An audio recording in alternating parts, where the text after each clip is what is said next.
हरिओम. ध्यात्वा निलोत्पलश्यामं रामं राजीवलोचनं जानकी लक्ष्मणोपेतं जटामुकुटमण्डितं सासीतून धनुर्बाणपाणिं नक्तं चरान्तकं स्वलीलया जगत्त्रातुम् आविर्भूतमजं विभुम्. ह्या श्लोकाचा अर्थ बघत आपण पुढे चाललो होतो. आपल्याला प्रश्न पडला होता की रामाच्या हातात अशी तलवार कधी दिसत नाही आम्हाला, मात्र ध्यान मंत्राच्या पाठोपाठ येणारा की चरित्र वाचताना कशा प्रकारच्या रामाचं ध्यान केलेलं आहे आणि कशा प्रकारचं ध्यान करून लोकही रामरक्षा म्हणायला सुरुवात करतात. ध्यात्वा इथे मात्र वर्णन करताना पाठीला बाणांचा भाता आहे म्हटलेलं आहे. हाता एका हातात धनुष्यबाण आहे आणि एका हातात तलवार आहे. आणि संपूर्ण रामाच्या चरित्रामध्ये आम्ही रामाने तलवार वापरलेली कधीही बघत नाही. आम्हाला प्रॉब्लेम म्हणून की बापू ह्याच ठिकाणी बुधकौशिकाने तलवार कशी काय वापरली. ही तलवार बुधकौशिकाच्या मनातली ही खरोखर रामाच्या हातातली की आणखीन काही वेगळी. प्रश्न पडला पाहिजे. ह्या शंका कुशंका नाहीत, लक्षात ठेवायला. पूर्ण श्रद्धा ठेवून मी अधिक माहिती मिळवण्याच्या इच्छेने ज्या माहिती प्रश्न विचारतो त्या साईनाथांनीच आम्हाला साई चरित्रामध्ये सांगितलं की तत्विद्ये प्रणिपाते न परिप्रश्न न सेवया उपदेक्षमते ते ज्ञानम ज्ञानी ना तत्वदर्शना. की सेवा म्हणून, पूजा म्हणून अनन्य भावाने जेव्हा आम्ही प्रश्न विचारतो अधिक ज्ञान संपादनासाठी, माझी भक्ती अधिक सुकर व्हावी, सुंदर व्हावी म्हणून, तर तेव्हा ते सद्गुरु तत्व आमच्या जीवनातला अंधार दूर करायला सुरुवात करतो. म्हणून आमच्यामध्ये हे प्रश्न पडले पाहिजेत का, तर अधिक आनंदी मिळवण्यासाठी. ज्ञानी मिळवतो प्रश्न अशी उत्तरं ती अधिक दुःखी होण्यासाठी. कारण ज्ञानाला एवढं अधिकाधिक एक एक उत्तर मिळत तर त्याला अधिक उत्तराचीच हाव सुटत जाते आणि त्याची तृप्ती कधी होत नाही. परंतु भक्ताची मात्र ह्या प्रश्नाने तृप्ती व्हायला हवी आणि होत असते. तर ही तलवार रामाच्या हातामध्ये आहे हे आम्हाला स्पष्टपणे सांगितलं गेलं आहे. मग ही तलवार कधी होती रामाच्या हातामध्ये, राम ही कुठे वापरतो, ही प्रत्यक्षात होती, ही प्रत्यक्षात आहे, ही फक्त बुधकौशिकाने बघितली, की फक्त आपलं शब्दाला शब्द जुळावा, नीट तेवढ्या मात्रा जुळाव्यात प्रत्येक ओळीमध्ये म्हणून हा शब्द वापरला गेला नाही. लक्षात ठेवा. रामरक्षेची मुद्दाम तुम्हाला पहिल्या दिवशी कथा सांगितली की रामरक्षा जन्माला कशी आली. मग तिथे कोणी काही रचलेलं नाही आहे, त्यामुळे त्यांना शब्दांची ओढाताण करावी लागणार नाही हे आम्हाला पहिल्यांदा समजलं पाहिजे. मग ही रामाची तलवार रामाने वापरली कधी, रामाबरोबर आली कशी. रामाचं आम्ही ध्यान पहिल्यापासून वाचतो ते फक्त धनुष्यबाण घेतल्यावर रामच आम्हाला माहिती आहे. तिथे आम्हाला पहिल्यांदा ती गोष्ट आठवली पाहिजे की रामाला तलवार मिळाली कधी. रामाची तलवार ही दुधारी मानलेली. तलवारीला नेहमी एका बाजूने धार असतं, तर रामाच्या तलवारीला मात्र दोन्ही बाजूला धार आहे. आणि तलवार रामाला मिळाली कुठल्या रूपामध्ये, तर जेव्हा विश्वामित्र ऋषी दशरथाकडे येतात आणि दशरथाला म्हणतात की दशरथ राजा तुझे दोन कुमार जे आहेत राम आणि लक्ष्मण हे किशोरवयीन आहेत, ह्या दोघांना मला दे. मला रानामध्ये जंगलामध्ये जेव्हा माझ्या आश्रमामध्ये मी तपश्चर्याला बसतो, होम हवन करायला बसतो, तेव्हा हे असुर येऊन मला त्रास देतात. आणि त्या राक्षसांमध्ये जी ताटिका नावाची राक्षसीण आहे ती सगळ्यात महाभयंकर आहे आणि तिच्या निपाताकरिता मला तुझी दोन मुलं हवीत. दशरथ राजा बाप आहे, त्याचं हृदय कळवळतो. म्हणतो ऋषीवर मी भाई तर मी स्वतः येतो, सगळं सैन्य तुमच्याबरोबर मदतीला घेऊन येतो, पण माझी मुलं खूप लहान आहेत. तो कुठल्याही बापाला वाटेल तेच त्याला वाटतं. विश्वामित्र म्हणतात राजा पण तुझी दोन मुलं जी पराक्रमी आहेत ती तुझ्यासारखेच 18 लक्ष योद्धे एका बाजूला आणि एका बाजूला राम लक्ष्मण तुझेच पुत्र, हे देखील तेच दोन्ही भारी पडलेले मी तुला मनापासून सांगतो. पण तरीही दशरथाचं मन तयार होत नाही. विश्वामित्रासारख्या ऋषीची आज्ञा मोडायची कशी हा प्रश्न पडतो. म्हणतो शेवटी प्रत्येकजण वळतो कुठे, तर आपल्या सद्गुरूंकडेच. दशरथ शरण जातो वसिष्ठांना की मुने आता तुम्ही म्हणाल तेच सत्य, तुम्ही म्हणाल तेच मी करणार, तुम्हीच हा प्रश्न सोडवा. वसिष्ठ म्हणतात राजा निर्धास्तपणे तुझ्या कुमारांना पाठवून दे, ते यशस्वी होऊन परत येतील. ज्या क्षणी सद्गुरू वसिष्ठांनी आशीर्वाद दिलेला आहे त्या क्षणी दशरथाचं मन निर्धास्त होतं आणि मग दशरथ, कौसल्या, कैकेयी आणि सुमित्रा सगळ्यांना आशीर्वाद देतात. आणि राम आणि लक्ष्मण विश्वामित्रांबरोबर निघतात तापस वेशामध्ये, शिष्याच्या वेशामध्ये. आणि मग एका विशिष्ट ठिकाणी आल्यानंतर आश्रमामध्ये एका विशिष्ट जंगलामध्ये एका विशिष्ट ठिकाणी आल्यानंतर एका ऋषीच्या आश्रमामध्ये मंडळी उतरतात नदी किनारी.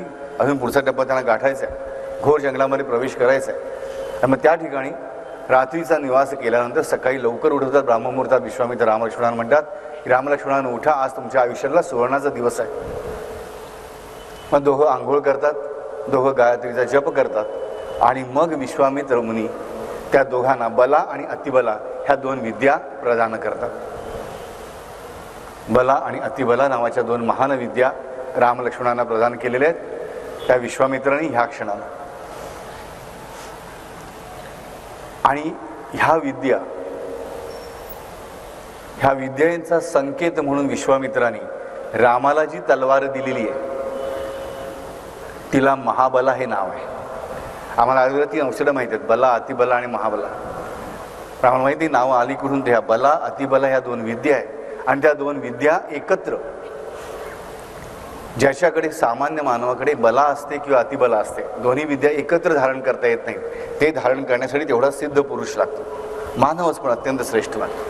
आणि तसा राम ज्याला मिळाल्यानंतर त्या रामाला विश्वामित्रांनी की ज्याने हा गायत्री मंत्र संपूर्ण जगाला मोकळा करून दिला. आपण गायत्रीच्या प्रश्नामध्ये मी तुम्हाला सांगितलं होतं की हा मंत्राचा ऋषी कोण आहे, तर विश्वामित्र आहे.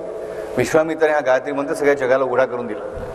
असा विश्वामित्र साक्षात त्या सूर्यकुलोत्पन्न रामाला नदी तीरावर बसून त्याने गायत्रीचा जप पूर्णपणे दोघांनी भावनाने केल्यानंतर ह्या दोघांना मिळून तो एकत्रितपणे ही बला आणि अतिबला विद्या देतो. आणि त्या बला आणि अतिबलेचं एकत्रित स्वरूप म्हणून त्याला तो ही महाबला नावाची तलवार देतो. म्हणजे आम्हाला कळलं इथे की ही तलवार रामाकडे होती आणि ती रामाला कोणी दिली, तर रामाला ही तलवार दिली साक्षात विश्वामित्राने. आणि ती कशा रूपामध्ये, 2 धारा आहेत, कारण बला आणि अतिबला ह्या दोन्ही विद्या एकत्र रूपाने नांदणारी अशी महाबला तलवार आहे. आणि म्हणून ह्या बुधकौशिक मुनीच्या ह्या पहिल्या श्लोकामध्ये, ह्या दुसऱ्या श्लोकामध्ये स असी तूण ह्या तलवारीचं, असी म्हणजे तलवारीचं वर्णन येतं. आणि ती तलवार कशी आहे, तर महाबला नावाची आहे. आणि तिच्या 2 धारी कुठल्या, तर बला आणि अतिबला ह्या 2 विद्या. ह्या बला आणि अतिबला 2 विद्या घेऊन राम जन्माला येतात नाही, राम जन्माला येतात, अवतरतात आणि स्वतःच्या कष्टाने ह्या 2 विद्या प्राप्त करून घेतात सद्गुरु तत्वाकडून, विश्वामित्राकडून. ह्या बला आणि अतिबला विद्या म्हणजे काय आम्हाला कळलं पाहिजे. ह्या काही जादू मंत्राची छाछू विद्या नाही आहेत. तर बला विद्या म्हणजे काय, तर त्या क्षणाला, वर्तमानाच्या त्या क्षणाला, त्या क्षणाच्या अगोदर जे काही पहिल्या क्षणापासून सृष्टी निर्मितीच्या जे घडलेलं आहे त्या सगळ्याचं ज्ञान करून देणारी विद्या म्हणजे बलाविद्या. ज्या क्षणी पहिला ओंकार स्फुरण पावला त्या क्षणापासून ज्यालाही बलाविद्या प्राप्त झालेली आहे त्या क्षणाला, त्याच्या जीवनाला त्या क्षणापर्यंत जे जे काही आत्तापर्यंत विश्वामध्ये घडलेलं आहे त्या प्रत्येकाचं ज्ञान त्याला असणं, त्याला ते ज्ञान कशाने प्राप्त होतं, तर ह्या बला नावाच्या विद्येमुळे प्राप्त होतं. आणि अतिबला विद्या म्हणजे काय, तर त्या वर्तमानकाळच्या क्षणाला जे काही विश्वामध्ये संपूर्ण ठिकाणी घडतंय ते सगळ्याच्या सगळं त्याच क्षणाला त्याच्या जाणीवेत उतरणं म्हणजे अतिबला विद्या. अशा ह्या 2 महाविद्या घेऊन रामाचं मानवी आयुष्य सुरू होतं. लक्षात ठेवा, आम्हाला माहित पाहिजे की रामाचं मानवी आयुष्य म्हणजे नक्की काय. राम जन्माला मागे सांगितलं की रावणाला वर काय प्राप्त होता, ब्रह्माकडून आणि शिवाकडून. ह्याने तपश्चर्या केली रावणाने, स्वतःची एक डोकं कापून तरी टाकत गेला. शेवटी ब्रह्मदेव आणि शिव प्रसन्न झाला. त्याने वर काय म्हटलं की मला अमर कर. ब्रह्मदेवाने शिवाने सांगितलं आम्ही तुला अमर करू शकत नाही, मात्र तुला ज्याच्यापासून भय आहे त्याच्यापासून मृत्यू येणार नाही असा वर आमच्याकडे माग. मग रावण मनामध्ये विचार करतो की मला मानवासारख्या क्षुल्लक प्राण्याकडून काही भय नाही. म्हणून एक अपवाद ठेवायला सांगितलेलं, त्याप्रमाणे मला भय नाही म्हटल्यानंतर म्हणजे मला मानवाकडून भय नाही. म्हणून तो वर काय मागतो की मानवी इतर कुणाही जीवाकडून, वानराकडून, राक्षसाकडून, दैत्याकडून, दानवाकडून, असुराकडून, भूतपिशाच्याकडून किंवा कुठल्याही देवगणाकडून किंवा परमेश्वराकडून मला मृत्यू नको. आणि म्हणून रावण माजतो, त्याला कोणीच विरोध करू शकत नाही. आणि त्याच्या अंगामध्ये एवढी ताकद आहे की सामान्य मानवाची त्याच्या पुढे तरी काही चालू शकत नाही. म्हणून तो अनाचार करतो, नानाविध अनाचार करतो. हल्ली आम्ही बघतो की दुर्जनांचं उदात्तीकरण करण्याचा मोठा प्रोग्राम चालू असतो. बरेच मंडळी मला अशी वेळ की रावण मोठा विद्वान होताच, प्रश्नच नाही. पण ज्याला सगळे वेद मुखोद्गत होते आणि उपनिषद येत होते याचा अर्थ तो सज्जन झाला असं मुळीच नाही. त्याने अनेक स्त्रियांवर बलात्कार केल्याची उदाहरणं पहिल्यापासून आहेत, वरिष्ठ वाल्मिकी रामायणामध्येच आहे. त्याचबरोबरीने त्याने राजनीतीचे सगळे संकेत धुडकावून अनेक लोकांचा छळ केलेला आहे. त्याने दिग्पालांना वेठीला धरलेला आहे. स्वतःच्या मनानुसार सगळं राज्य चालवलेलं आहे. त्याच्या विरुद्ध बोलायची कोणाची प्राज्ञा नाही. असा हा रावण माजून राहतो. का? कारण त्याला वर गुणामुळे मिळालेला आहे की मानवाशिवाय कोणाकडून त्याला मृत्यू नाही आणि एवढा समर्थ मानव बनणं शक्य नाही. आणि म्हणून राम जन्माला येतो. तो मानव म्हणूनच जन्माला येतो आणि पूर्णपणे मानव म्हणूनच जगतो. कारण ज्या क्षणी तो कुठलाही दैवी चमत्कार करून दाखवेल त्याच क्षणाला त्याचं मानवत्व संपुष्टात येईल आणि मग तो रावणाला मारू शकत नाही. आणि म्हणूनच रावण मुद्दामहून काय करतो की मरीच्याला पाठवतो सोंग घेऊन. राम वनवासात आल्यानंतर स्वतःच्या मामाला मरीच्याला पाठवून देतो. सुवर्ण मृगाचं रूप धारण करून राम त्याच्या मागे जातो, सामान्य माणसाप्रमाणे जातो. इकडे रावण येतो आणि सीतेला पळवून नेतो. सीतेला पळवून नेल्यानंतर राम येतो आणि शोक करतो. रावण बघत असो की कुठेतरी हा देवत्वाचा वापर करील, ह्याचं मनुष्यत्व भंगेल. त्या क्षणाला मी निर्धास्त झालो. राम आणि सीता आणि लक्ष्मण सगळी दुःख सहन करतात, परंतु स्वतःच्या मनुष्यत्वाचा भंग जराही होऊ देत नाहीत. संपूर्णपणे ते मनुष्यत्व धारण करतात. म्हणूनच रावणासारख्या महाअसुराचा नाश शक्य होतो. आणि मग राम जेव्हा मानव पूर्णपणे म्हणून चरित्र आपलं धारण करणार आहे तेव्हा त्याला सहाय्य म्हणून त्या परमपुरुषाकडून, त्या सद्गुरुदत्वाकडून, त्या दत्तगुरूकडून ही बला आणि बतिबलासारख्या दोन महान विद्या त्याच्या मदतीला दिल्या जातात की ज्याच्या साहाय्याने रामाला कुठलीही गोष्ट जशी पाहिजे तशी घडवणं मानवी चारित्र्यामध्ये शक्य होतं. आणि म्हणून ह्या तलवारीचं वर्णन पहिल्यांदा आलेलं आहे त्याच्या शास्त्रांमध्ये. असी तुण धनुर्बाण पाणीम. धनुष्य बाणांचा उल्लेख बुधकौशिकाने पहिल्यांदा केलेला नाही आहे. तर पहिल्यांदा उल्लेख कसला केलेला आहे? त्या तलवारीचा. ही तलवार त्याच्याकडे होतीच महाबला नावाची, परंतु ही तलवार म्हणजे नक्की काय आम्हाला माहीत पाहिजे. ही तलवार म्हणजे बला आणि अतिबला ह्या दोन श्रेष्ठ विद्या ज्या इतर कुठल्याही मानवाला प्राप्त झालेल्या नाहीत. आणि त्या विद्या एकत्रितपणे एकाच कडे, आणि तो एकाच क्षणाला दोन्ही विद्या वापरू शकतो.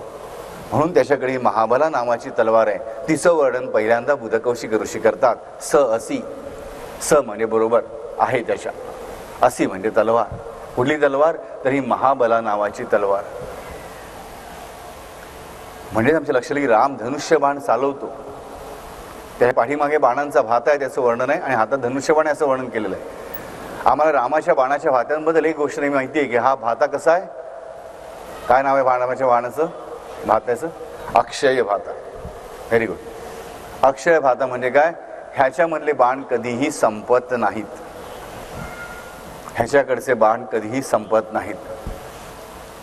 मग हा भाता रामाला कुठून मिळाला? हा आम्हाला पुढचा प्रश्न पडला पाहिजे. आणि त्याचसाठी ह्याचं नीट पद्धतशीर वर्णन बुधकौशिकाने केलेलं आहे आमच्यासाठी. हा बाणाचा भाता रामाला दिला कोणी? रामाला प्राप्त झाला कुठून? तर ज्या क्षणी रामाचा उपनयन संस्कार वसिष्ठांनी केलेला आहे त्याच क्षणाला राम वसिष्ठांच्या चरणांवर मस्तक ठेवतो आणि त्यांना स्वतःचे सद्गुरू म्हणून मला तुमच्या पदरात घ्या अशी विनंती करतो. त्याच क्षणाला वसिष्ठ मुनी अत्यंत प्रसन्न होतात आणि रामाला म्हणतात, रामा तुला हवं ते माग. वसिष्ठ ज्याच्या दारामध्ये कामधेनू बांधलेले आम्हाला माहित पाहिजे असा वसिष्ठ तो रामाला सांगतोय की माग. तेव्हा राम आणि लक्ष्मण एकेची वचने दोघ जण त्याच्याकडे प्रार्थना करतात की सद्गुरू, हे वसिष्ठा, जे तुला आम्हाला द्यायचंय, जे तुला आम्हाला द्यायचंय तेच तू आम्हाला दे, तेच आम्हाला अतिशय प्रिय असेल. बघा काय सुंदर मागेल. जे तुला आम्हाला द्यावंसं वाटतंय तेच तू आम्हाला दे, तेच आम्हाला अतिशय प्रिय असेल. तेव्हा वसिष्ठ मुनी म्हणतात की रामा, हा बाणांचा भात आहे, हा सदैव माझी कामधेनू ह्या बाणाच्या भात्याचा सांभाळ करीन. आणि ती साक्षात कामधेनू असल्यामुळे तुला जेवढे म्हणून बाण हवे असतील तेवढे बाण सदैव या भात्यामध्ये असतीलच. सद्गुरूकडे तू जे देशील तेच माझ्यासाठी उचित आहे असं जेव्हा आम्ही म्हणतो तेव्हा कसं श्रेष्ठ दान मिळतं. मग हे बाळवंत म्हणतात की अचिंत्य दान ही गुरुमाया. त्याचा आम्ही विचार पण करू शकत नाही, चिंतन पण करू शकत नाही, अशी कल्पनेक पलीकडची गोष्ट तो आम्हाला देतो. अचिंत्य दान ही गुरुमाया. म्हणून हा रामाचा सद्गुरू असणारा वसिष्ठ त्याला हा अक्षय भाता देतो. आणि मग धनुर्बाण पाणी अक्षय भाता कसा मिळाला आम्हाला कळलं. हे धनुष्य बाण मात्र आम्हाला कसं प्राप्त झालं तर त्याची तिसरी कथा पण आम्हाला कळली पाहिजे की पहिल्यांदा बाणाचा भाता मिळालाय, तोपर्यंत धनुष्य बाण मिळालेलं नाही आहे. आणि मग उपनयन झालेलं आहे, बाणांचा भाता मिळालाय आणि वसिष्ठ मुनी दोघांना शिक्षण द्यायला सुरुवात करतात. राम आणि लक्ष्मण फक्त 7 वर्षांचे आहेत, लक्षात ठेवा, 8वं लागलेलं आहे त्यांना. आणि त्यांचं शिक्षण सुरू होतं. आणि शिक्षण सुरू करण्यासाठी निरनिराळ्या प्रकारची आयुधं आणून त्यावर मुद्दाम तयार करून घेतलेली आहेत. रामाच्या पित्याने दशरथाने आणि सुमंताने ती सगळी आयुधं आणून ठेवली जातात. पण एकही धनुष्य बाण वसिष्ठांच्या मनात येत नाही, भरत नाही. एकही धनुष्यांच्या मनात भरत नाही. कशा प्रकारचं धनुष्य हवं, कशा प्रकारचा बाण हवा, म्हणून बाकीची विद्या सुरू होते शिकवायला, परंतु धनुष्य विद्या मात्र सुरू होऊ शकत नाही. कुठलाही प्रकार धनुष्य रामाच्या लायकीचं नाही, लक्ष्मणाच्या लायकीचं नाही असं वसिष्ठांना वाटत राहतं. राम लक्ष्मण कधीच चुकून विचारत नाहीत की आम्हाला धनुष्यबाण कधी मिळणार आहे. आणि मग एक दिवस वसिष्ठ मुनी कामधेनूला पाचारण करतात. कामधेनू त्यांच्या आश्रमात सदैव राहणारी त्यांची सेविका आहे. ती येते आणि म्हणते, गुरुवर्य तुम्हाला काय हवं आहे, आपण माझी का बरं आठवण केली, मी आपली काय सेवा करू.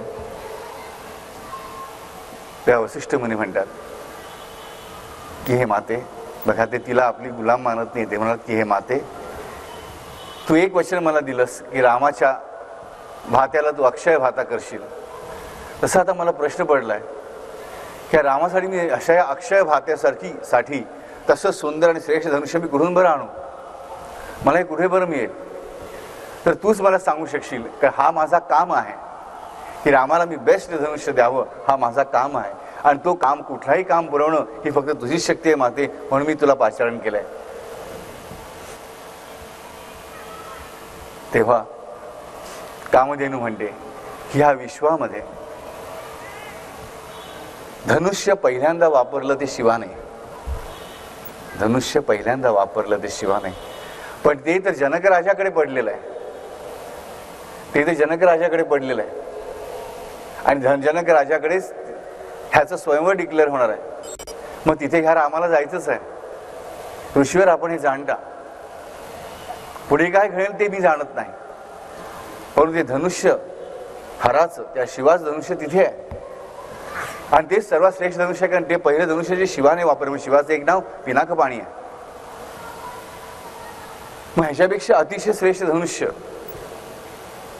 कुठे बरं मिळू शकेल हे मीही जाणत नाही, हे फक्त तो शिव जाणतो.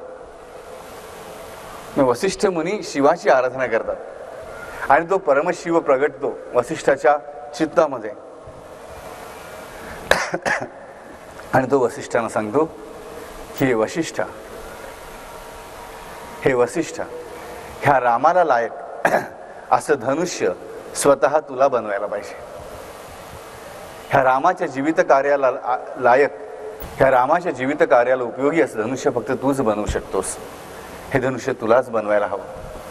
वसिष्ठ विचारतात, हे शिवा, मी धनुष्य कसं बरं बनवू.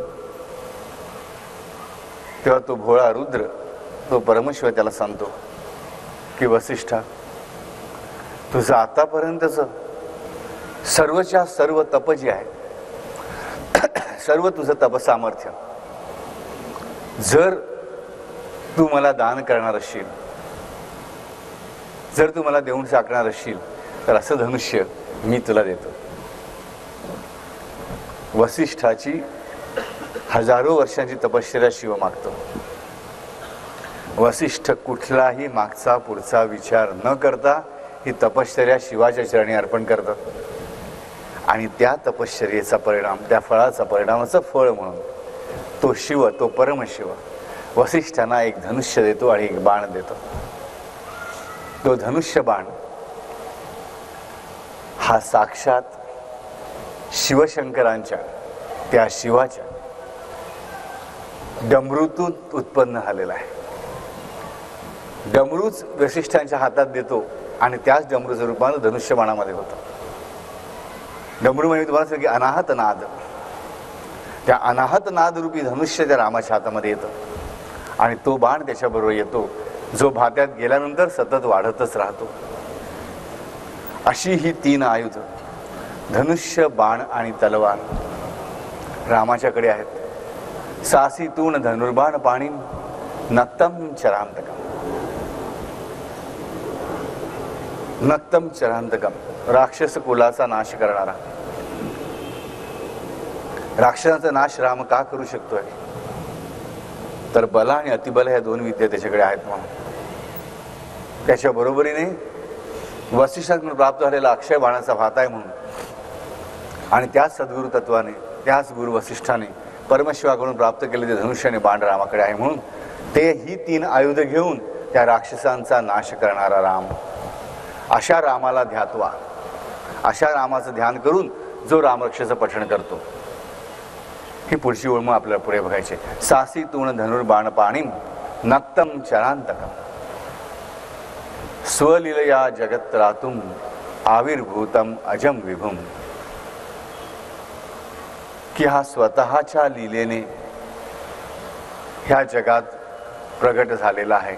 या जगामध्ये त्याने आपलं कार्य प्रगट करायला सुरुवात केलेली आहे. ज्याने असं कार्य करत आहे अशा त्या रामाचं ध्यान करून ध्यात्वा अजम विभुम, जो जन्माला येत नाही असा राम. जन्माला येत नाही याचा अर्थ ही कल्पनात्मक गोष्ट आहे का नाही? राम कौसाबी कौशल्याच्या गर्भारपणाच्या गोष्टी ऐकतो, त्याला अगदी डोळे ऐकतो, म्हणजे रामाचा जन्मच झालेला आहे डेफिनेटली. पण तो जन्माला येत नाही याचा अर्थ आम्हाला कळलं पाहिजे की तो जन्म मरणाच्या फेऱ्यात नाही अडकलेला. मानव ज्याप्रमाणे जन्म मरणाच्या फेऱ्यात अडकतो त्याप्रमाणे तो जन्म मरणाच्या फेऱ्यात अडकून आलेला नाही आहे. तो कसला पाप आणि पुण्य घेऊन बरोबर आलेला नाही आहे. तर ह्या विश्वातील मानवांचा मोठा भाऊ म्हणून, ह्या विश्वातील प्रत्येक मानवाला मानव म्हणून श्रेष्ठपणे जगावं कसं हे दाखवण्यासाठी आलेला आहे. जो कसल्या प्रारब्ध परंपरेने जन्माला येत नाही. ज्याप्रमाणे सामान्य मनुष्य त्याच्या गतजन्मीच्या पापपुण्यानुसार 2-2 जन्मांच्या त्या ठिकाणी जन्म घेतो आणि आपली पाप फेडत राहतो, तसं कुठलं पाप फेडण्यासाठी तो आलेला नाही आहे. तर तो आलेला ह्या मानवांना पापमुक्त करण्यासाठी स्वलीलया, स्वतःच्या प्रेमाने, स्वतःच्या अकारण कारुण्याच्या सहज स्वभावामुळे, की ही जी माझी सगळी लेकरं आहेत, ही माझी धाकटी भावंड आहेत, ह्या सगळ्यांना नीट मार्ग दिसावा की कशा रीतीने आमचं जीवन व्यतीत केलं पाहिजे, आम्ही कुठल्या मार्गाने चाललं पाहिजे आणि आम्ही कसं चाललं पाहिजे, हे स्वतःचं चरित्र घडवून लोकांना शिकवण्यासाठी तो आलेला आहे. आविर्भूतम अजम विभुम, अजम आविर्भूत झालेला. ध्यात्वा निलोत्पलश्यामम रामम राजीवलोचनम जानकी लक्ष्मणोपेतम जटा मुकुटमंडितम. जानकी लक्ष्मणोपेतम, एका बाजूला जानकी आणि एका बाजूला लक्ष्मण. जानकी शब्द इथे आम्ही मागच्या वेळेस शब्द कुठला वापरलाय? जानकी शब्द वापरलाय. सीता नाही वापरला, वैदेही नाही वापरला, दुसरा कुठलाही शब्द वापरलेला नाहीये, तर जानकी शब्द वापरलाय. जनक राजाची कन्या असणारी ती जानकी. जनक राजा आम्हाला वाटतं फक्त सीतेचा बाप म्हणून तो मोठा नाही. आम्ही जर नीट वेदांचं अध्ययन केलं, उपनिषदांचं वेदांचं अध्ययन केलं, आमचं लक्ष येईल की जनक राजा हा ब्रह्मज्ञानी आहे. हा क्षत्रिय राजाच आहे, पण हा अनेक ब्रह्मर्षी नाही धूळ चारू शकतो एवढं ह्याचं ज्ञान आहे. ह्याला स्वतःला आत्मावबोध झालेला आहे. ह्याला संपूर्ण ज्ञान प्राप्त होऊन सुद्धा हा ज्ञानानंतर मोक्षाला गेलेला नाही आहे. तर हा ज्ञानोत्तर भक्ती करत हा समाजाच्या कल्याणासाठी जीवन व्यतीत करत राहिला, म्हणून ह्याला सीता सापडली आणि हा सीतेचा पिता बनला. असा हा जनक राजा आहे. हा जनक राजा मोठ्या ऋषींच्या शंकांचं निरसन करतो. हे आम्हाला उपनिषदांमध्ये ठाई ठाई आढळतं.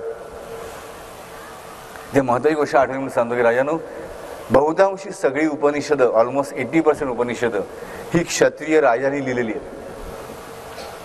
आम्हाला माहिती नसेल, आम्हाला वाटतं सगळं असेल ते ब्राह्मणांनी केलं. नाही राजा, की भारतामध्ये असले कसलेही आचरट चाळे नव्हते.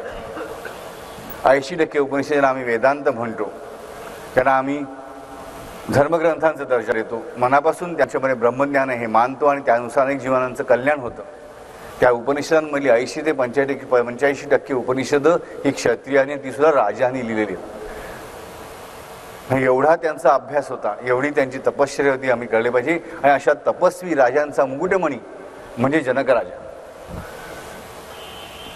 ह्या जनक राजाने आयुष्यामध्ये काय केलंय आम्हाला माहित आहे. ह्या जनक राजाने आयुष्यभर ज्ञानदानाचं कार्य केलेलं आहे. ज्ञानार्जनाचं आणि ज्ञानदानाचं.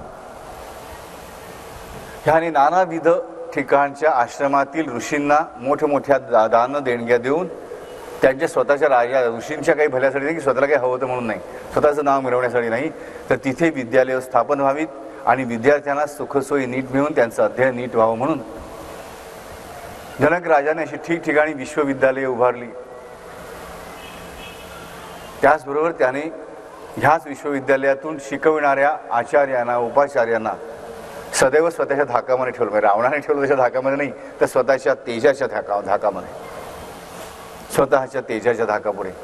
वसिष्ठ मुनी सुद्धा जनकाबद्दल काय म्हणतात, जेव्हा दशरथाकडे बातमी येते की जनकाच्या मुलीचं सीते स्वयंवर झालेलं आहे आणि त्यामध्ये राम स्वयंवरातला पण जिंकलेला आहे आणि रामाचा आता विवाह होणार आहे सीतेबरोबर, तर तुम्हाला बोलवलेलं आहे. त्या क्षणाला वसिष्ठ मुनींकडे दशरथ राजा जातो आणि म्हणतो की वसिष्ठ मुनी, ही अशी बातमी आलेली आहे, तर आपलं म्हणणं काय.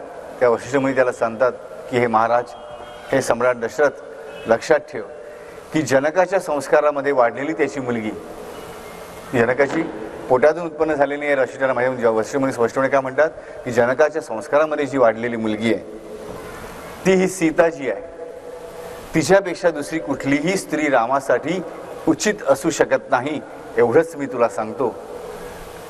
कारण रामाची सहचारिणी होऊ शकेल अशा सीतेवर संस्कार करण्यासाठी फक्त राजा जनकच हवा.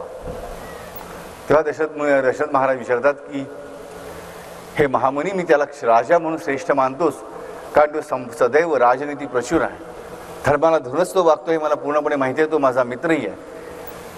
परंतु त्याला आताच नुकता ब्रह्मवेत्ता ही पदवी जी तुम्ही त्याला लावली त्याबद्दल तुम्ही मला सांगाल का. वसिष्ठ मुनी त्याला सांगतात की राजा, अरे आम्ही सर्व तपस्वी सुद्धा एकत्रितपणे जेवढं ज्ञान जाणत नाही. लक्षात ठेवा काय सांगतो वसिष्ठ मुनी, की आम्ही या पृथ्वीवर जेवढे म्हणून तपस्वी आहोत तेवढे तपस्वी सुद्धा एकत्र म्हणून जेवढं ज्ञान जाणत नाही तेवढं ज्ञान हा जनक राजा जाणतो, एवढंच मी तुला सांगू शकतो. आणि आत्तापर्यंत ह्याच्या जन्मापासून आत्तापर्यंत एकही क्षण ह्याच्या मनामध्ये सुद्धा कुठल्याही अनितीचा विचारही आलेला नाही, असा हा एकमेव मानव आहे. अशा जनकाची कन्या, ज्या बुधकौशिक ऋषी ते सीतेला जानकी म्हणतात, त्यांना काय म्हणायचंय की अशा जनकाची कन्या जी ती जानकी. आणि ती जनकाला सापडली कुठे, तर भूगर्भामध्ये. काय करताना, तर नांगरताना. आता आम्हाला प्रश्न इथे पडला पाहिजे की एवढा मोठा सम्राट हा शेताचे नांगरण करायला कशाला गेला. मग आम्हाला कोणती सांगतं कथा, यज्ञासाठी जमीन नांगरायला गेला. यज्ञासाठी तर राजांचा नांगरी जरूर नव्हती, त्याच्यात सेनापती नांगरू शकले असते. म्हणून आम्हाला माहीत पाहिजे की त्या काळातले हे राजे कसे होते. त्या काळातले हे राजे स्वतःचा उदरनिर्वाह स्वतःच्या श्रमानीच करत असत. इव्हन कृष्णाच्या चरित्रामध्ये आम्हाला दिसेल की बलरामाच्याकडे जो हल आहे म्हणजे नांगर आहे, तो शेती करत होता. द्वारकेच्या सीमेलगत त्यांची शेतं होती आणि त्या शेतांमधून जे उत्पन्न यायचं त्याच उत्पन्नाचा स्वीकार फक्त वसुदेवादी यादव करत असत. प्रजेकडून येणारा कर स्वतःसाठी वापरत नव्हते हे राजे, आम्हाला पूर्णपणे नीट कळलं पाहिजे. मग या राजांच्याकडे तपाची तपश्चर्या होती, त्यांच्याकडे तपाचं सामर्थ्य होतं, त्यांच्याकडे तपाचं तेजही होतं.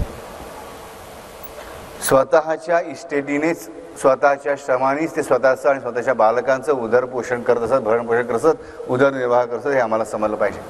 आणि अशा रीतीने स्वतःच्या चारित्र्यासाठी, अर्थसंपादनासाठी जेव्हा हा ब्रह्मवेत्ता जनक जमीन नांगरत होता, तेव्हा त्याला ती पेटी सापडते. आम्हाला नानाविध कथा ऐकू येतात, या सगळ्या भाकड कथा आम्ही ऐकून सोडून द्यायच्या. कोण म्हणते की ती रावणाचीच कन्या होती, कोण म्हणते ती मंदोदरीची कन्या होती, कोणी म्हणतात ती जनकाचीच कन्या होती, पण अशुभ वर्तमान झालं म्हणून तिला बाहेर काढून टाकली. ह्या सगळ्या आचरट कथा आम्ही ऐकायच्या पण नाहीत, ह्या कानाने ऐकायच्या आणि त्या कानाने सोडून द्यायच्या, हे आम्हाला कळलं पाहिजे.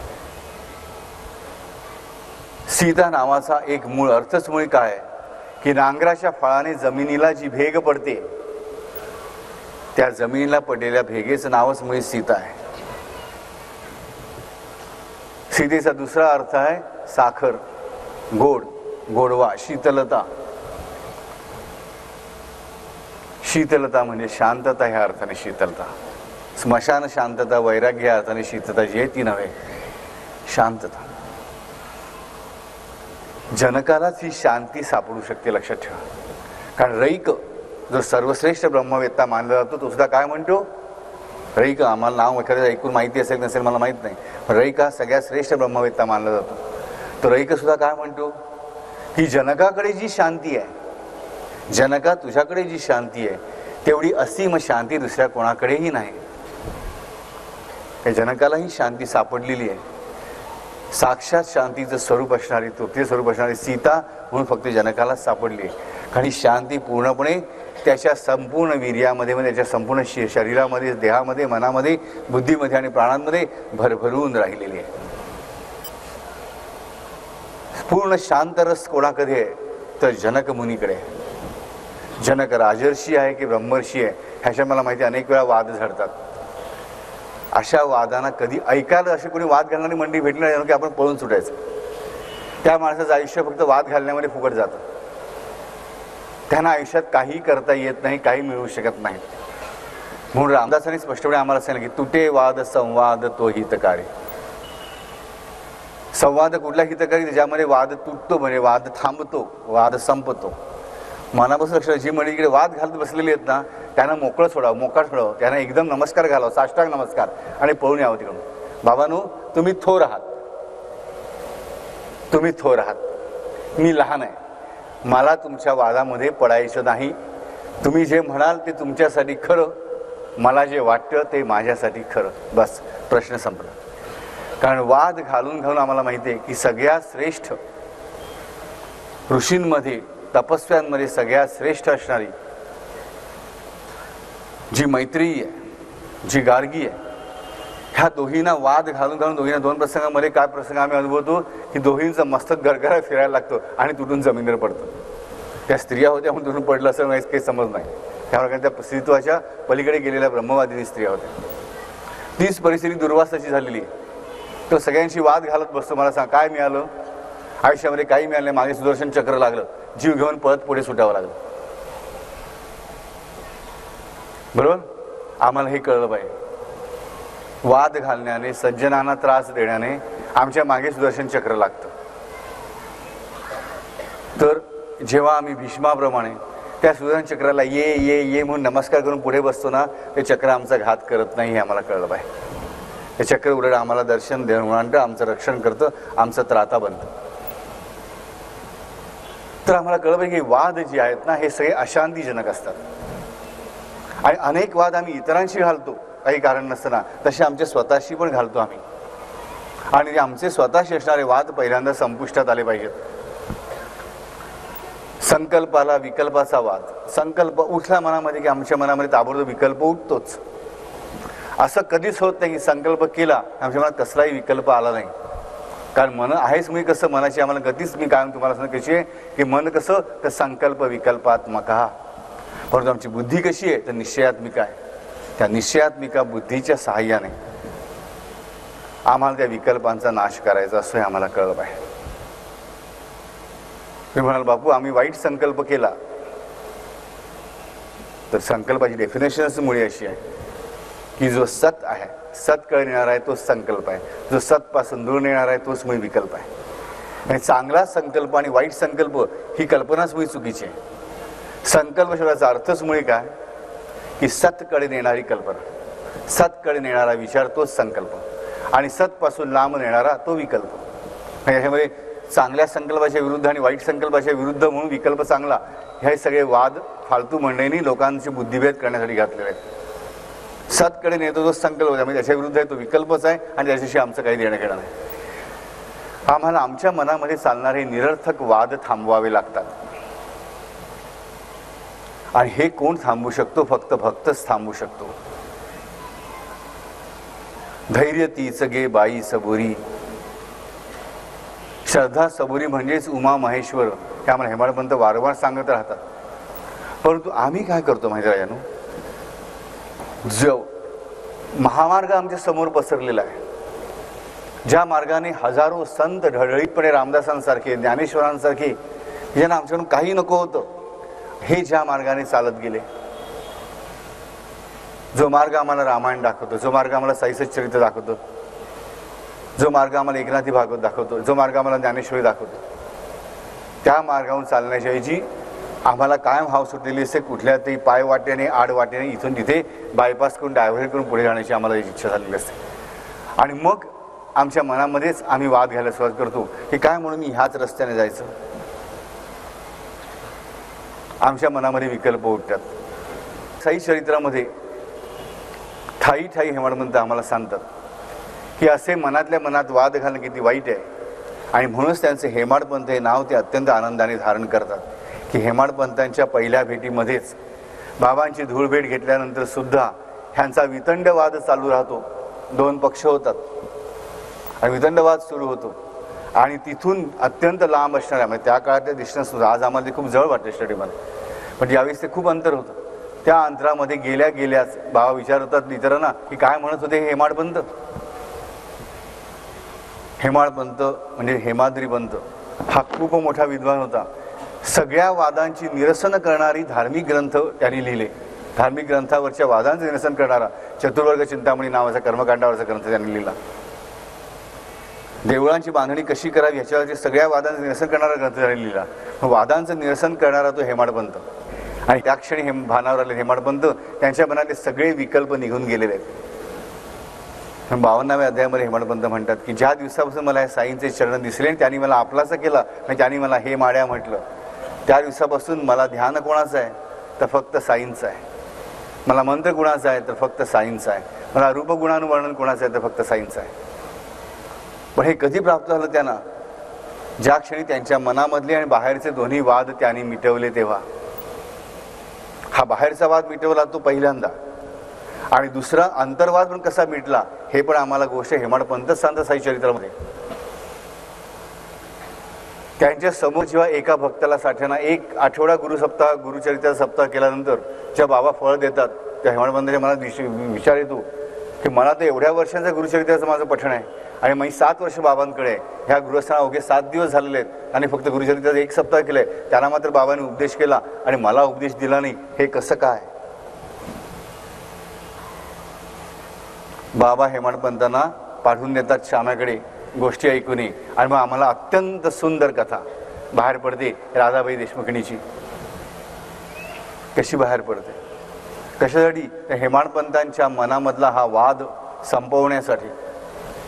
नंतर आम्हाला डॉक्टर पंडितांची गोष्ट आम्ही वाचतो. मी गेल्याच पण तिचा उल्लेख केला की दादा केळकरांच्या बरोबर तात्यासाहेब नुलकरांचे मित्र डॉक्टर पंडित पहिल्यांदाच आलेले आहेत. मुद्दाम उल्लेख केला हेमाडपंत पहिल्यांदाच आलेले आहेत. आणि पहिल्यांदाच आलेले पंडित डॉक्टर पंडित आळ्याला नमस्कार करतात. बाबांना जा जा दादा भटाच्याकडे जा, हाते बोटे दाखवतात. दादा केळकरांकडे जातात. दादा केळकर पूजेला निघालेले असतात, त्यांना घेऊन परत येतात.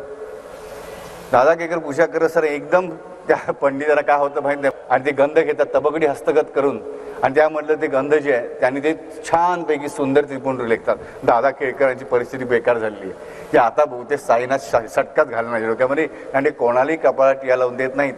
हेमाडपंत खूप सुंदर वर्णन करतात की फक्त म्हाळसापती गळ्याशी फासतो, गळ्याला म्हणजे त्याला पाहिजे तेवढं लावायचा अधिकार आहे, आणि सुद्धा गळ्यालाच. आणि त्या हे साईनाथांच्या बाकीचे फक्त पायाला लावू शकतात.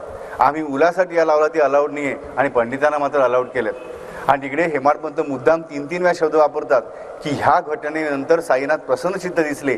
ही गोष्ट फारशी चित्ता लागली, दादांची चित्ताला खूपच लागली. म्हणजे साईबाबांना विचारतात संध्याकाळी, साईबाबा त्यांना समजावून सांगतात की बाबा रे, हसून सांगतात, सस्मित वदन सांगतात की अरे बाबा लक्षात ठेव की त्याचा गुरु ब्राह्मण आहे, तो स्वतः जातीने ब्राह्मण आहे. पण त्याने असा कुठलाही विचार केला की आपण ब्राह्मण आहोत, माझा सद्गुरू ब्राह्मण आहे, असा कुठलाही विचार न करता माझ्या जागी त्याला त्याचे सद्गुरूच दिसले आणि अशा रीतीने त्याने मला फसवलं. मी हतबल झालो, मी काही करू शकलो नाही. पण तरी दादा केळकरांच्या मनामधली ही गोष्ट जात नाही, हा वाद संपत नाही. साक्षात साईनाथ सांगत असून सुद्धा मनामध्ये शंका आहेच. तरी तो अकारण कारुण्याने भरलेला साई दादा केळकरांना परत घरी जाऊन पंडितांशी बोलायची बुद्धी देतो. पंडित तिकडे पण परत विचारतात काय रे बाबा काय झालं. तेव्हा त्याला खरी गोष्ट कळते की धोपेश्वरीचे सिद्ध जे आहेत, ह्या सिद्धांचा हा शिष्य आहे डॉक्टर पंडित. आणि ज्या क्षणी साईनाथांच्या चरणी ते उभे होते त्या क्षणी त्यांनी काकांचा ठाव घातला. स्पष्ट शब्द आपल्या हेमाडपंतांनी, काका म्हणजे काका पुराणिक, धोपेश्वरचे काका पुराणिक सिद्ध. आणि साईनाथांच्या ठिकाणी त्यांना प्रत्यक्ष काका पुराणिकच दिसले. जयामनी जैसा भाव तया तैसा अनुभव. इथे दादा केळकरांच्या मनामधले सगळे वाद संपले.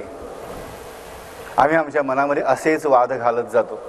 साई चरित्र वाचताना आम्हाला हे पहिल्यांदा शिकलं पाहिजे की हे दोघं श्रेष्ठ भक्त पुढे श्रेष्ठत्वाला का पोचले. तर आम्हाला कळलं पाहिजे ह्या दोघांनी आपापल्या मनामधले अंतर्गत वाद आणि समाजामधले बाह्यवाद थांबवले. म्हणून शंका कुशंका घ्यायचं थांबवलं. म्हणून हेमाडपंतांच्या मनामध्ये ज्या क्षणी शंका उत्पन्न झाली सद्गुरूंबद्दल की ह्याला 7 दिवसामध्ये फळ आणि मला मात्र 7 वर्षाची सेवा असून काही फळ का नाही, त्याच क्षणाला त्यांचं हे 2 मार्ग उरले होते, एक तर अधःपतन किंवा अधिक प्रगती. मात्र हेमाडपंतांची पूर्णपणे निस्सीम श्रद्धा असल्यामुळे त्यांचं अधःपतन होत नाही, तर त्यांची अधिक मोठी प्रगती साधली जाते. दादा केळकरांचं अधःपतन होत नाही, तर दादा केळकरांची अधिक मोठी प्रगती होते. आम्हाला कळलं पाहिजे. म्हणून आम्हाला पहिल्यांदा आमच्या मनामधले हे वाद संपवले पाहिजेत. आणि वाद संपवणारी शक्ती म्हणजे सीता. वाद संपवल्यामुळे जी उत्पन्न होते ती सीता आणि वाद संपवते ती सीता. म्हणून बापू बापरे, हे लई कठीण गोष्ट आहे. कोंबडी आधी की अंडा आधी हा प्रश्न आम्हाला सुटत नाही. हा वाद म्हणूनच घालायचं नाही. तसं आम्हाला माहिती पाहिजे की मनशांतीच हे वाद संपवते आणि वाद संपल्यावर मनशांतीच उत्पन्न होते. पहिली मनशांती ही मी माझ्या प्रयत्नाने उत्पन्न केलेली, मी माझ्या बुद्धीने मनामध्ये विकल्प आवरण्याचा प्रयत्न जो करतो तो प्रयत्न म्हणजे ती शांती, ती जानकी. आणि ती जानकी मग माझे विकल्प शांत करते आणि उत्पन्न होते ती रामाची सीता. हे कळलं पाहिजे. म्हणून इथे स्पष्टपणे बुद्धकोशी ऋषी म्हणतात की जानकी लक्ष्मणोपेतम. सीता शब्द ते वापरत नाहीत, जानकी लक्ष्मणोपेतम.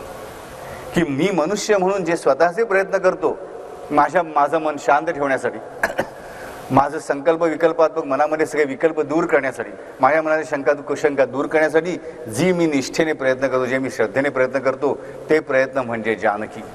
कारण अशा प्रयत्नांचं मूर्तिमंत उदाहरण म्हणजे जनक राजा आणि त्यालाच सीता सापडले. लक्षात ठेवा. म्हणजे आम्हालाही सीता, रामपत्नी सीता कधी सापडेल, ज्या क्षणी आम्ही आमच्या मनापासून प्रयत्न करू सगळ्या कुशंका दूर करून मन मॅक्झिमम शांत करण्याचे.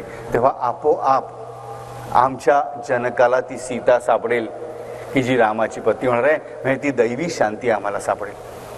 मानवी शांती, आमच्या पातळीवरची शांती आम्ही आणण्याचा प्रयत्न केला की मग तिचंच रूपांतर रामपत्नी सीतेमध्ये जानकी लक्ष्मणोपेतम कसं करायचं हे तो प्रभू जाणतो. बुद्धकोशी किती सुंदररित्या आम्हाला सगळी रहस्य समजावून सांगता याचा आम्ही विचार केला पाहिजे. काय कारण होतं बुद्धकोशीकर आम्हाला माहिती आहे. स्वतःसाठी त्यांना काही नको होतं.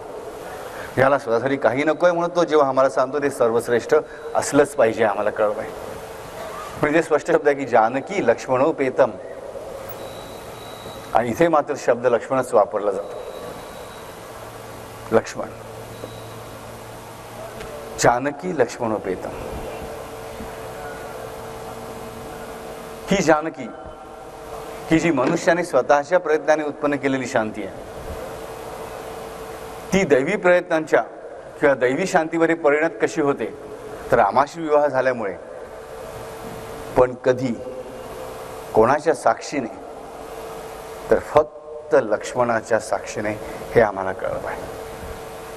फक्त लक्ष्मणाच्याच साक्षीने, ना वसिष्ठांच्या साक्षीने, ना जनकाच्या साक्षीने, ना दशरथाच्या, ना कौसल्याच्या, ना सुमित्रेच्या, ना कैकेयीच्या साक्षीने, फक्त लक्ष्मणाच्या साक्षीनेच जानकीची सीता होते. फक्त लक्ष्मणाच्या साक्षीने. रामरक्षेमध्ये आम्हाला एक प्रश्न पडला पाहिजे की रामरक्षेमध्ये पुढे खूप एक मोठा श्लोक येणार होतो, आपण तेव्हा बघूच. श्रीराम राम रघुनंदन राम राम. पुढची ओळ काय? श्रीराम राम भरताग्रज राम राम. इथे लक्ष्मणाचं नाव का नाही, भरताचं का घेतलं? भरताग्रज राम राम, बरोबर की नाही? काही झालं ती लक्ष्मण हा रामाला अधिक जवळचा मानला जातो, बरोबर की नाही? मग इथे लक्ष्मणाग्रज राम राम का नाही म्हटलं? पण आम्हाला हा प्रश्न पडत आहे. म्हटलं नाही बरोबर असेल का? आपल्याला काय करायचं आहे, शंका कुशंका आम्ही काढू, पण चांगले विचार नाही करणार. तर अग्रज तो भरताचाच आहे, लक्ष्मणाचा तो अग्रज नाही आहे. लक्ष्मणाग्रज सुद्धा असेल नात्याने, परंतु तो आहे कसा तर जानकी लक्ष्मणोपेतम. म्हणजे सीता आणि राम आणि लक्ष्मण हे तिघ कसे आहेत तर सदैव एका बरोबरच आहेत. राम आणि लक्ष्मण बरोबर आहेत म्हणून ती सीता आहे, राम आणि सीता बरोबर आहेत म्हणून तो लक्ष्मण आहे, आणि लक्ष्मण आणि सीता बरोबर आहेत म्हणूनच तो राम आहे. हे आम्हाला कळलं आहे. ह्यातल्या एकाही शिवाय दुसऱ्या दोघांना अस्तित्व नाही हे आम्हाला नीटपणे कळलं आहे. आणि म्हणून ते काय सांगितलं की ध्यान कोणाचं करायचं आहे? नुसत्या रामाचं ध्यान करायला जाल राजानो तर तुम्हाला काहीच मिळणार नाही. रामाचं सगळं वर्णन करून आम्हाला मस्तपैकी सुंदर धडा देत आहेत बुधकौशिक ऋषी की जानकी लक्ष्मणोपेतम. रामाचं ध्यान करताना बरोबर जानकीचं आणि लक्ष्मणाचं ध्यान आणि धारणा करणं अत्यंत आवश्यक आहे. जानकी म्हणजे काय आम्ही बघितलं तर मानवी प्रयत्न शांती स्वतःला प्रदान करण्यासाठी, स्वतःला मिळवण्यासाठी, की ज्याच्यामुळे त्या दैवी मार्गामुळे ती दैवी शांती, दैवी तृप्ती माझ्या आयुष्यामध्ये उत्पन्न होते, आनंद उत्पन्न होतो माझ्या जीवनामध्ये, तृप्ती उत्पन्न होते परमेश्वरी. तर लक्ष्मण म्हणजे सदैव रामाच्या प्रत्येक पावलावर पाऊल टाकून चालण्याचा निश्चय म्हणजे लक्ष्मण. कधी तो रामाच्या पाठून चालेल तर कधी तो रामाच्या पुढे चालेल. आम्ही बघतो की रामाच्या पुढे चालणारा लक्ष्मण पण आम्हाला दिसतो, रामाच्या पाठून चालणारा पण दिसतो. बलराम म्हणून तो मोठा भाऊ झालेला पण आम्हाला दिसतो, लक्ष्मण म्हणून तो छोटा भाऊ झालेला पण आम्हाला दिसतो. डेफिनेटली. मग हा पुढेही चालतो, हा मागूनही चालतो, पण त्याचं प्रत्येक पाऊल हे फक्त रामाच्या बरोबरच उचललं गेलंय. त्याचंही वर्णन आपण पुढे वाचणार, त्याच्या पावलं उचलण्याचं रामरक्षमन. परंतु प्रत्येक वेळेस या तिघांची पावलं एकत्रच पडतात, असा हा लक्ष्मण. म्हणजे काय तर माझ्या मानवी जीवनामधली जी जानकी आहे तिचा विवाह रामाशी करून देणारा हा लक्ष्मण म्हणजे काय तर सबुरी, धैर्य. श्रद्धारूपी सीतेचं त्या भगवंताशी लग्न लावून देणारा हा साक्षात धैर्याचा मेरुमणी म्हणजे लक्ष्मण. जे धैर्य मी स्वतः पकडतो श्रद्धेमुळे, मी स्वतःसाठी उत्पन्न करतो, ते धैर्य म्हणजे लक्ष्मण. आणि तोच लक्ष्मण मूळ रूपामध्ये शेष आहे, हे लक्षात ठेवा. सर्व विश्वाला व्यापून उरणारी गोष्ट या जगात एकच आहे, आणि ती गोष्ट म्हणजे धैर्य. हे मला कळलं पाहिजे. धैर्य, मानवी प्रयत्न म्हणजे तो रामाचा धाकटा भाऊ असणारा, रामाचा धाकटा भाऊ असणारा लक्ष्मण. तर ज्या क्षणी मानव हे धैर्य स्वतःच्या श्रद्धेमुळे धारण करतो, त्या धैर्यामुळे त्याचे मानवी प्रयत्न दैवी प्रयत्नांमध्ये परिणित व्हायला लागतात. परिणित शब्दाशी लक्षात ठेवा, परिणिता, लग्न झालेलं, परिणित होण्यात रूपांतर होतं. त्याच क्षणाला तोच लक्ष्मण जो धाकटा भाऊ आहे रामाचा, तो कृष्णाचा मोठा भाऊ बनून बलराम बनून पुढे येतो. बलराम बनून पुढे येतो, पुढे चालण्यासाठी. मागे चालणारा पुढे चालणारा होतोय, आम्हाला कळलं पाहिजे. हे आम्हाला नीटपणे कळलं पाहिजे. जी जानकी ती सीता कशी होते, आणि जो लक्ष्मण तो शेष रूपाने बलराम कसा होतो, मागे चालणारा पुढे चालणारा कसा होतो, हे आम्हाला आमच्यासाठी पहिल्यांदा कळलं पाहिजे. म्हणून आम्हाला ध्यान आणि धारणा कशी करायची, तर ह्या तिघांची करायची. जानकी लक्ष्मणोपेतम, त्याशिवाय त्या ध्यानाला अर्थ नाही, आम्हाला कळलं पाहिजे. नुसतं साधं सुद्धा आम्हाला रामाच्या चित्राचं ध्यान करायचं आहे, ते लक्षात ठेवा. आम्हाला त्याच्याबरोबर जानकी आणि लक्ष्मण हवेतच. त्याबरोबर ते ध्यान आमच्या कृतीमध्ये उतरविताना सुद्धा ती जानकी म्हणजे आमचे मानवी प्रयत्न हवेत शांती उत्पन्न करण्याचे, आमचे वाद मिटवण्याचे. आणि त्याला सहाय्य कोण करतं, तर धैर्य. मी स्वतः थोडं तरी धैर्य दाखवायलाच पाहिजे. मी स्वतः थोडी तरी शांती मिळवायचा प्रयत्न केलाच पाहिजे. त्याशिवाय भगवंत मला काही देणार नाही, हे मला नीटपणे कळलं पाहिजे. नीटपणे कळलं पाहिजे. हे विश्व सुद्धा कसं उत्पन्न झालं, मी वारंवार तपामधून उत्पन्न झालेलं विश्व आहे. जेव्हा तप नाव आपण घेतलं तर परमेश्वराचं मी सांगितलं की विश्व कसं उत्पन्न झालंय, तर तपामधूनच उत्पन्न झालेलं विश्व आहे. गायत्री मंत्राच्या वेळेस पण मी सांगितलं की विश्व कशातून उत्पन्न झालंय, तपामधून उत्पन्न झालेलं आहे. जर परमेश्वर तप करतो, कृष्णाने तपश्चर्या केल्याची वर्णन आम्ही वाचतो, ते आमची बुद्धी कशी चळलेली असते की आम्ही मात्र कुठल्याही प्रकारचे प्रयत्न करायला तयार नाही आहोत. आम्हाला वाटतं बाबा सबंध दिवस जप करायला मोकळे होते, पण त्यातून बाबांनी आम्हाला दाखवून दिलं की राजानो, जर साई सुद्धा सबंध दिवस सदैव प्रदक्षिणाला जप करत राहतो, तर आम्ही किती करायला पाहिजे. कारण साधा विचार करा, साक्षात साई जप करतो, साक्षात कृष्ण तपश्चर्या करतो, साक्षात राम सुद्धा तपश्चर्या करतो, रामेश्वर म्हणून शिवाची स्थापना करतो, त्याचं पूजन अर्चन करतो, तर आम्हा सामान्य मानवानं हे करायला नको का. आम्ही कमीत कमी त्या साईचा जप, त्या रामाचा जप, कृष्णाचा जप तरी जेवढा म्हणून आम्हाला जमेल तेवढा तर करू. जर तो परमेश्वर जप करतोय, राम म्हणून कृष्ण म्हणून तो परमात्मा जप करतोय, तो साई जप करतोय, मग आम्हाला जप करायला नको का, आम्हाला हे पूजन अर्चन करायला नको का. करायला पाहिजे. खरं म्हणजे त्याला जेवढं लागतं त्याच्यापेक्षा जास्त आम्हाला करायला पाहिजे. मग त्याला आम्ही वाद काय घालू, त्याला नाही, त्याला सगळं जग बघायचं असं म्हणून त्याला जास्त जप करायला पाहिजे. आम्हाला आमचं छोटंसं घर बघायचं, आम्हाला छोटा जप करायला पाहिजे. 100% सांगतो आहे तुम्हाला काय आवडेल ते बोलायला मी इथे बसलेलो नाही आहे, लक्षात ठेवा. जे उचित आहे तेच सांगायला बसलं. अरे राजानो, बला आणि अतिबला ज्याला प्राप्त आहे तो सुद्धा तपश्चर्या करतो. सगळं दैवी सामर्थ्य घेऊन आलेला कृष्ण, तो दैवीच जीवन जगले, रामासारखं मानवी जीवन जगलेलं नाहीये, तो सुद्धा तपश्चर्या करतो. मग आम्हाला आमच्याकडे कसलीही साधी सुद्धा विद्या नाही. 5 वर्षापूर्वी आम्ही MSc झालो असू तर आम्हाला टेक्स्टमध्ये काय लिहिलं होतं आठवत नाही. आज आम्ही 10वीत असू तर 9वीतली कुठली कविता म्हणून दाखवायला असेल तर आम्हाला पाठ येत नाही. अशा आम्हाला परमेश्वराच्या नामस्मरणाची किती आवश्यकता आहे हे कळलं तरी पुरे झालं. साई चरित्रातून आम्हाला एवढं कळलं पाहिजे की जर साईबाबा सदैव जप करतायत तर आम्हाला किती जप करायला हवं. एवढं जरी आम्ही शिकलो ना साई चरित्रातून, बाकी आम्हाला काही नाही कळलं ना, हरकत नाही. साईबाबा रामाचा अवतार होते की कृष्णाचा होते की अमुक होते की तमुक होते, अक्कलकोट स्वामी वेगळे आणि साई वेगळे, की साई आणि अक्कलकोट स्वामी एकच, की साई आणखीन वेगळे, स्वामी समर्थ वेगळे, आणखीन तिसरा आणखीनच वेगळा. अरे ह्या चर्चांमध्ये अडकून तुम्ही काय मिळवलं आतापर्यंत, तुमच्या जीवनात काय बदल झाले, शून्य. त्यापेक्षा नेवास्कर बघा, बाळा नेवास्करची आम्ही गोष्ट वाचतो. निस्सीम श्रद्धेने तो बाबांच्या भक्तीमध्ये गुंतला, त्याला समोर विषारी नाग येऊन ठेपला, तो नाग त्याला काही करू शकला नाही, कारण त्याच्यामध्ये तो साईच होता. हे लक्षात, तो साईच होता त्याच्यासाठी, हे कळलं पाहिजे. सुंदरकांडाचं मी नेहमी उदाहरण तुम्हाला देतो, ह्यामध्ये सुंदरकांडाचं दुसरं उदाहरण देतो.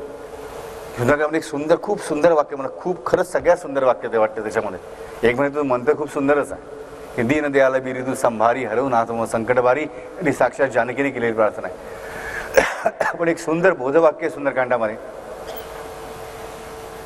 की बोधवाक्याबद्दल साक्षात हनुमंताला सांगितलं गेलेलंच वाक्य. परत कुठलं वाक्य आहे की हृदयामध्ये कोसलपूर राजा, म्हणजे रामाचं ध्यान केलं, याच्या हृदयामध्ये कोसलपूर राजा आहे म्हणजे राम आहे. त्यासाठी काय होतं की गरल म्हणजे विष, त्याची सुधा होते म्हणजे अमृत होतं. त्यासाठी विषयाचं अमृत होतं. रिपू करई मिताई, म्हणजे शत्रू मैत्री धारण करतो. गोपद सिंधू, म्हणजे समुद्र जो आहे तो गायीच्या खुराने उमटलेल्या खुणेमध्ये येऊन मावतो. ज्याच्या मनामध्ये रसदैव राम आहे त्यासाठी काय होतं बघा, तर विषयाचं अमृत होतं, शत्रू मित्र होतो. आणि मोठा समुद्र जो वाटतो, समुद्र इकडे साधा समुद्र आहे, भवसमुद्र म्हणायचं त्यांना, तर भवसार कुठे राहतो, गायीच्या खुरा एवढ्या जागेमध्ये. गाय गायीचा खूर पडतो, लहानसा खड्डा तयार होतो, डिप्रेशन तयार होतं ना, त्या ह्याच्या डीपमध्ये तेवढ्याशा जागेमध्ये अख्खा सागर मानला जाऊ शकतो. किती सुंदर वर्णन केलंय बघा की रामनामाच्या स्मरणाचं. नेवास्कर त्या वृत्तीने पुढे गेला. त्याने वादने घालत बसले की साईबा कितव्या वर्षी प्रगटला, 16व्या वर्षी प्रगटला, मग 18व्या वर्षी गेला, 19व्या वर्षाला बाबांचं आयुष्य 80 होतं की अमुक होतं, तारीख ही होती की ती होती, स्वामी समर्थ वेगळे आणि साईबाबा वेगळे, एकच कसे बरं असतील. कारण काही बराच काळ स्वामी समर्थ अक्कलकोटात असताना साईबाबा शिर्डीमध्ये पण होते, म्हणजे दोघे एकच कसे.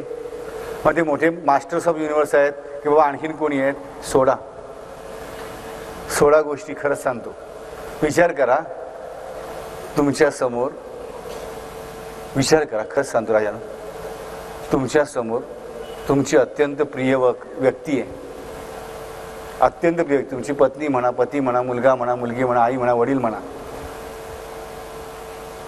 आणि त्या व्यक्तीच्या अंगावरची जी ही त्वचा आहे, ती त्वचा समजा कोणी जादूने बाजूला केली, मी सोलली पण म्हणत नाही कारण आपल्याला ऐकायलाच कसं तरी वाटतं बरोबर, तर ते रूप तुम्हाला बघवेल का? तुम्हाला बघायला आवडेल का? नाही आवडणार राजा. स्वतःचीच माझी प्रिय व्यक्ती, कोणी भाजल्यामुळे स्किन काढलेली नाही आहे, कापल्यामुळे संभाजी जशी काढली औरंगजेबाने तशी काढत नाही होत, जादूने आम्ही दूर करतो, तरी ते बघायला आम्हाला आवडणार नाही. बरोबर, स्वतःच रूप तरी आवडेल असं बघायला, कल्पनेने काढलेलं पण आम्हाला आवडणार नाही, लक्षात ठेवा. ही जर साधी सुधी गोष्ट आहे बरोबर, तर जीवनामध्ये मला कळलं पाहिजे की अशी नानाविध पोस्टमॉर्टम्स कशाला करत बसायचे. सगळ्या मानवांच्या अंगामध्ये स्नायू आहेत, मसल्स आहेत, ते डिसेक्शन डॉक्टरांना ज्यांना करायचं आहे त्यांना करू दे. परंतु आम्ही सामान्य माणसाची आहोत, आम्हाला आमचे फॅमिली डॉक्टर ठरलेले आहेत. बघा काही म्हणजे मी डॉक्टरची गरज येतात आणि सांगायचे मला डॉक्टर 56 डॉक्टर केले, आता तुमच्याकडे आलं पण काय उपाय राहिला. बाबा रे मी 57 तू 58कडे आधीच माझी शरणागती असेल. कारण मला पूर्ण खात्री की जो 56कडे फिरून बरा झाला नाही त्याचा माझा काय संबंध.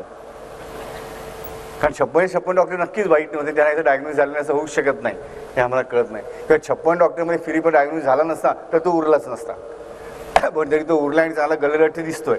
आम्हाला असं डॉक्टरकडून ह्या डॉक्टरकडून त्या डॉक्टरकडे फिरायचं नाही आहे. भारंभार डॉक्टरकडे फिरत राहण्याने फक्त कागदांची गठ्ठे तयार होतात, आरोग्य सुधारत नाही. आम्हाला आमचं आरोग्य सुधारण्यात इंटरेस्ट आहे की फायली दाखवण्यामध्ये इंटरेस्ट आहे. फायली दाखवण्यामध्ये इंटरेस्ट मानू नका, म्हणून मनामधले वाद संपवा. आणि त्यासाठी हा मार्ग पण आम्हाला ह्याच 2 श्लोकांमध्ये साक्षात बुधकौशिक ऋषीने दिलेला आहे की जानकी लक्ष्मणोपेतम. आज आम्ही हा मंत्र पूर्ण केला. कशासाठी? तर त्या ध्यात्वा शब्द जो आहे तो अध्यात्वा शब्द ह्या श्लोकासकट पुढच्या श्लोकाशी जोडला गेलेला आहे की हे सगळं गुणवर्ण, ही सगळी जी विशेषण आहे ती विशेषण धारण करणाऱ्या रामाचं ध्यान करून रामरक्षाम पठेत प्राज्ञः पापघ्नीम सर्व कामदाम. ध्यात्वा रामरक्षाम पठेत प्राज्ञः पापघ्नीम सर्व कामदाम. अशा प्रकारचं हे सगळे वर्णन झाल्यानंतर ध्यात्वा शब्द येतो. म्हणजे ॲक्च्युली या श्लोकांच्या पहिला येतो तो शब्द सगळ्यात शेवटी वापरायला पाहिजे. आणि मग पुढच्या श्लोकाशी जोडणारा शब्द आहे की रामरक्षाम पठेत प्राज्ञः पापघ्नीम सर्व कामदाम. पुढच्या वेळेस आपल्याला हे बघायचं आहे की रामरक्षाम पठेत प्राज्ञः. प्राज्ञ म्हणजे काय ते इथेच सांगतो की जानकी लक्ष्मणोपेतम म्हणजे प्राज्ञ. ज्या मानवाने जानकी आणि लक्ष्मण प्राप्त करण्याचा प्रयत्न करतोय तो प्राज्ञ. बाकी सगळे अज्ञ म्हणजे अडाणी. ज्याच्याकडे श्रद्धा आणि सबुरी मिळवायचा आणि जराही प्रयत्न केलेला नाही, म्हणजे लक्ष्मण आणि सीता मिळवायचा प्रयत्न केलेला नाही, तो एकमेव अज्ञ. आम्हाला कुठे बसायचं आहे? आम्हाला प्राज्ञ बनायचं आहे की कायम अज्ञ राहायचं आहे? निर्णय तुमचा आहे.